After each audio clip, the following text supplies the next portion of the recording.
get you out of trouble. But it'll get your Jeep started if you're stuck in an underground car park. The tow truck driver doesn't want to know a thing about it. Are you still recording all of this? Here we go. Checking for fitted systems. Check. Code scan. I haven't fixed anything yet. Systems are invalid skim key. Can you see that? Okay, so the little red dot above the temperature gauge, if that stays on and your Jeep won't start, it's a key reading issue. So either you're going to need a new key programmed, there's something going wrong with the circuitry or the little chip in the key, or on the end of the ignition barrel under this cover is a round antenna that sits there. There may be a fault with that. So either way, you're going to have to sort that out. However, here's a trick that if your car won't start, it's a temporary fix. It will get you out of trouble. You can start the car by doing this.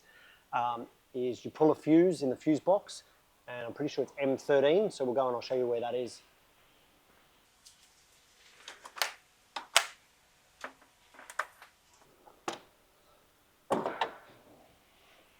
Okay, so in your engine bay fuse box, it's this little bad boy here.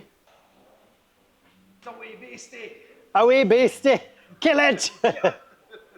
So, M13 is this little fuse here in between this relay and this fusible link. If you've got this problem that we're talking about, the red light's on, your Jeep won't start, won't even crank, don't belt the daylights out of your starter motor, it won't help.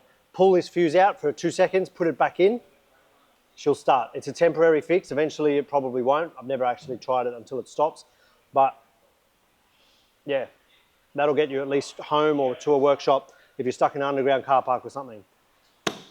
Very good.